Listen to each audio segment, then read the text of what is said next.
All right, guys, super embarrassing. I shot this video and I accidentally pressed start streaming instead of start recording. So it's already on this channel. So if you already seen this video, you don't need to watch it again. I just kind of cut through some of the parts. It's kind of funny. You guys could see the process of how I record videos.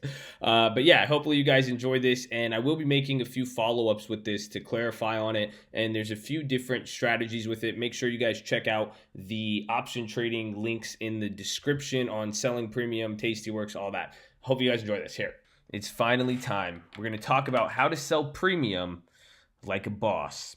This is the ghetto spread. So don't let the name throw you off. It's the broke man spread, the poor man spread, whatever you guys want to call it. I'm going to go over an example of it, a recent one I've made. So if you guys have been watching on stream, you'll see we're going to go over the account history. I want to show you guys some of that, but also, oh, there you go. I got some notes on it for you. So before I get into it all, we are live streaming every single day. Well, Monday through Friday, 30 minutes before market open. So the link is in below, or literally youtube.com/the stock market. So pretty easy to find. And yeah, we have the stock trading boot camp as well for really beginners and premium. Hopefully, I'm hoping you guys understand it. There's many names to this, and there's a strategy behind it that I use. So I have some rules of thumb for it that I want to go over with you guys in general, and then show you a trade with it. So even if you're not familiar with selling premium, I guess the quick rundown, it's like shorting an option. So that's literally what it is. So instead of buying a option and paying the premium, you're selling it. Now there's different risk rewards. I'm going to assume you guys know I have videos explaining it. I think I even have how to sell premium with the small account in the description. And I use Tastyworks here. I have the link. You guys could use the referral code if you want, or if you don't, it doesn't matter. But I like this broker for selling premium. I haven't sold much premium on E-Trade and Tastyworks. So, excuse me, TD Ameritrade. But let's get into it. One thing for a lot of people, this is the first thing I've even been seeing on the stream. Some of the rule of thumbs, I'm going to start by showing you guys the play, is do not sell weeklies, okay? You guys are going to see it through the example. And this is example, again, I've been trading, it's my infamous Boeing trade. There's a lot to talk about with it, but don't sell the weeklies, okay? I mean, you guys can do it, but what the whole aspect is literally sell time. That's why it's called selling premium. Use the time premium. I guess when people are selling the shorter duration contracts, the biggest part that they're doing, or the biggest mistake, is they're trying to get money quickly, and that's reflected by trying to sell a short duration and hope that the contract expires quickly. So that's not always a good idea. You're selling premium. Use the time advantage. Let there be some meat on the bone for you to sell. But we'll start there, and maybe even before I even continue through it, let me even show you guys the play and how it looks in the portfolio, so you guys could understand really what selling premium is. And this is the first play that it started, and I have it here in the account history. You guys are gonna see what occurred here. Where is January 27th? That's when I sold it. I can't find it. Oh, 29th, excuse me. So one Boeing 621 call 410 at 850. I sold it. So I never owned this, and you could tell simply by looking here in the portfolio, it says -1. So if I never own it and I sold it, I'm negative, right? And I collected $850. So someone was willing to pay $850 for that call at the time, and I said, okay, I'm with it. And I agreed at one point or another to, by January 21st, if they decided, I agreed to sell it to them at $410. So here is when the play occurred. This is January 29th. So look at my lucky ass, right before earnings, I sold it. And again, there's so many dumb aspects of this play, but how I played it out goes back to that first rule of thumb that I'm telling you guys. Use time. The more time, the better. So I sold this pre-earnings, uncovered call. These are the two, anybody who knows anything about trading and premium, they're like, you are retarded. But this is where the ghetto spread comes in, and you guys are going to see what it is. And a spread, for those of you not familiar, it's literally either selling. There's many ways you could do it. You could buy a put, or you could sell a put, and so on and so forth. But it's pretty much you cover one play with the other. You cover your risk. So I sold this call. I could have done a spread by buying another call and protecting it elsewhere. But continuing, that's when I sold it. I got $850. And at one point, I was down $5,000 on this. And this is going to go to the second rule of thumb I have for you guys. It's risky. Selling uncovered anything is risky in general. So if you guys are going to do it, and like I said, everybody will tell you stupid. I'm not going to tell you, I'm showing you guys what I'm doing. You guys could learn from this and adjust to your accounts and all that. I have the disclaimer on here: consult with a financial professional. I know nothing about anything. Yeah. So why I'm saying that, it's risky, but how you manage it, how I managed it, was looking at the buying power, accounting for that risk. I'm not trying to sell multiple contracts. And that goes back to the same mistake. Some of you are selling those weeklies and you're taking extraordinary risks selling a lot of contracts. At the end of the day, you sell one contract. It's just like buying one contract. You can only make so much money, in the sense that one contract, even on Boeing, I did the math. I had a 410. It went to 440, went up $40. It went up a drastic amount. But at the end of the day, I was only down $4,000 or $5,000 on a $40,000 account. That's only 10%. And, the fact was, too, at the same time, if you guys watched, or even through the account history, I didn't make any trades. I really didn't sell any more premium. I bought back some stuff. As you see, I bought back at Amazon. I took some profit on that. Bought back a Google call, took profit. But in all of February, I made one Tesla, and that was another ghetto spread that I did, and I'll show you guys. I'm still holding that, but I was accounting, and this was when I was preparing, because I started getting even puts, and that's an extended. That's the really, really ghetto spread to overkill. But essentially here, you see, I didn't trade a lot, and selling premium requires patience. Again, it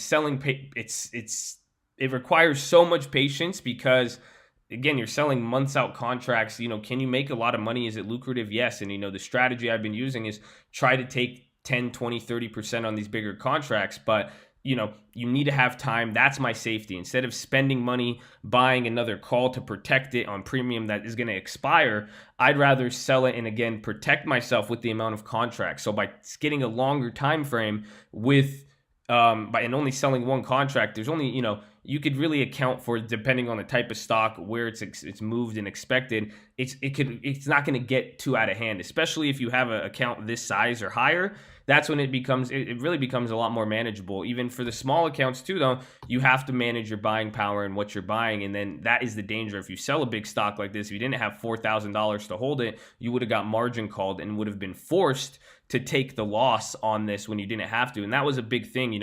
I'm showing this play. I need to flex on it, because I was down $5,000, and if I didn't have the buying power, I would have got stopped out. But, please comment below if you were on the stream day after day. People would ask me about it, and I would just say, it's in my favor. It's in my favor. It's in my favor, even if I was down, because as long as I don't have a liquidity need to sell it, and if I don't need that 5,000, I'm not getting margin called, whatever it may be, as long as I don't need that and I'm holding it, this still it had a lot of time on it, probably 100, again, there's 30 more days to this. That was 30% of the contract's duration at this point.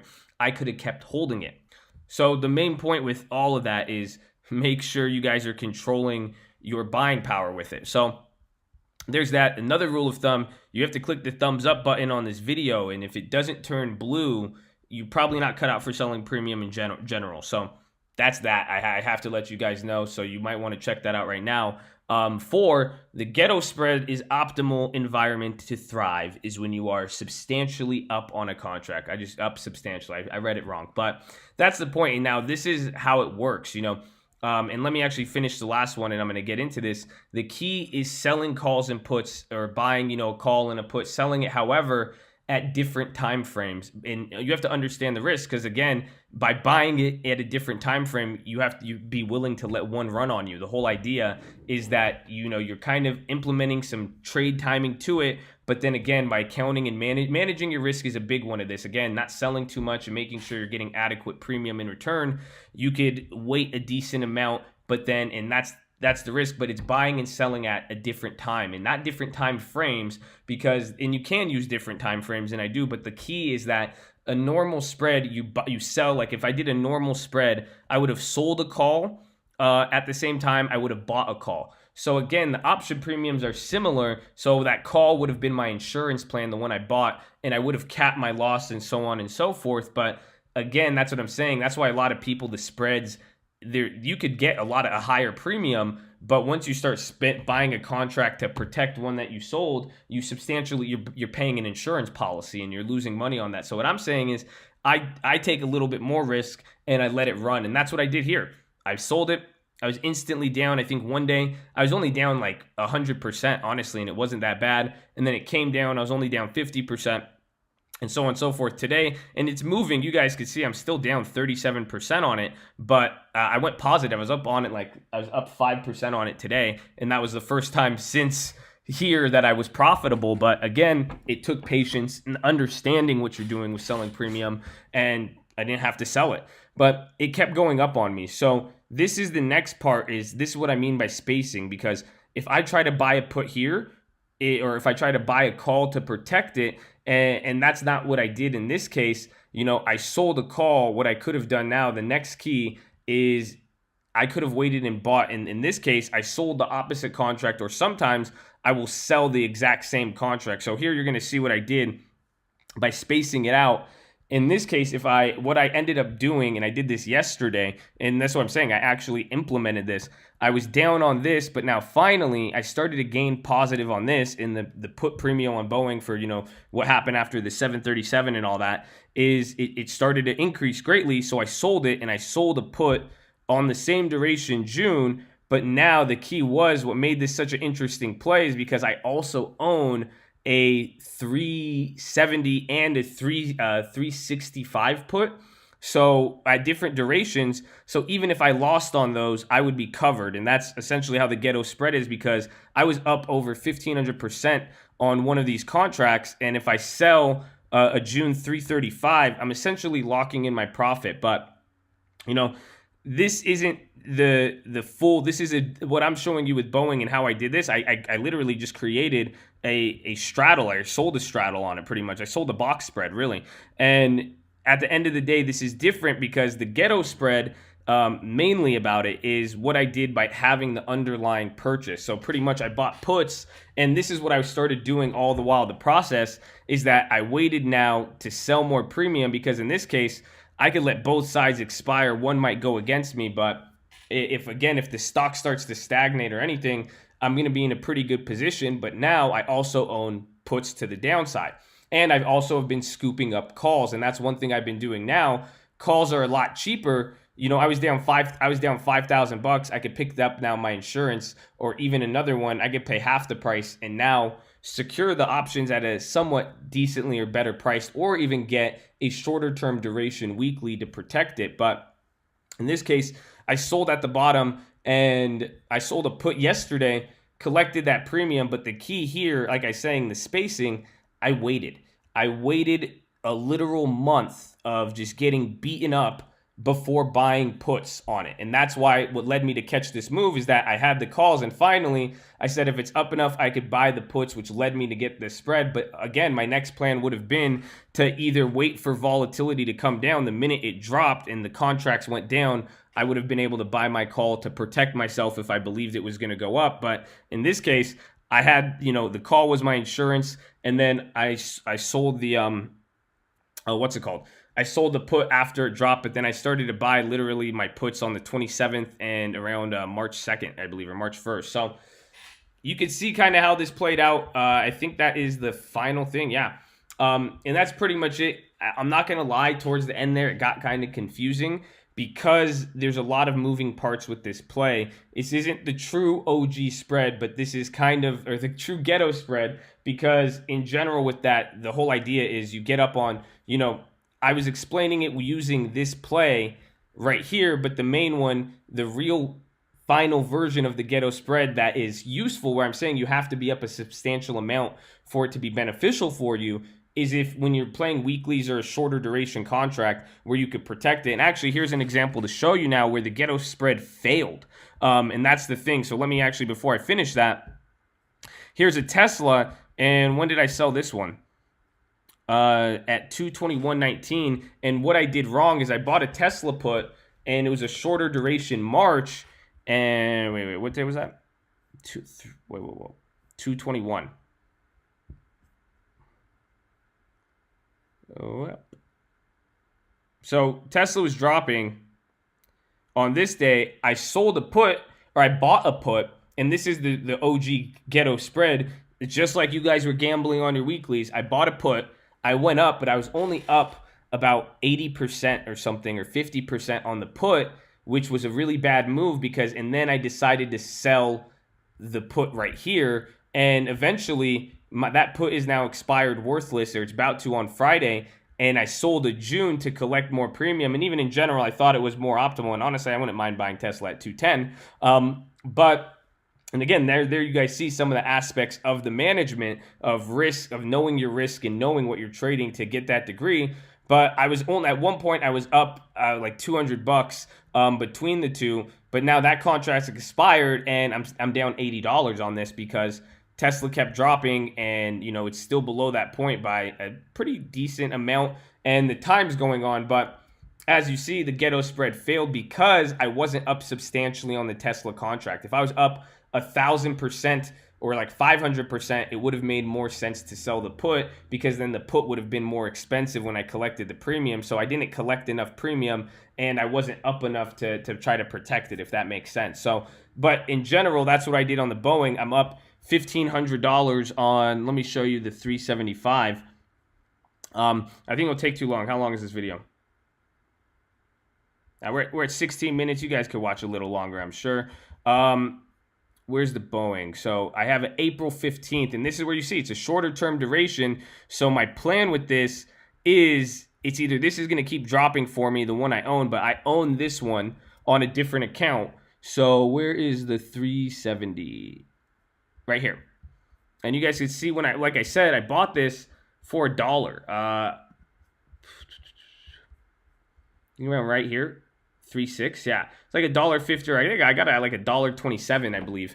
And now it hit 1,800 today. It closed at 1,400. But in general, I sold it when it was around $1,800. I sold this put and collected $1,000. So that's why I'm up already $65. So I lost $400 on my premium because it's a shorter duration near the money. But the whole aspect is now I spent $100 on that one contract. It went up to 1,800, and now I collected $1,100 on this contract. So at the end of the day, if Boeing doesn't drop, there's April, so I have a decent amount of time. But even by April, I'll either lose the whole premium by April, I'll lose the profit, the 1,400, or at the end of the day too, this will make me 50%, even if I lose all the premium and it's still lower but stagnates. The premium will drop on this because the IV, and I could probably walk away still with 500, making it where that $100 I put in is still turning a profit, but I'm still giving myself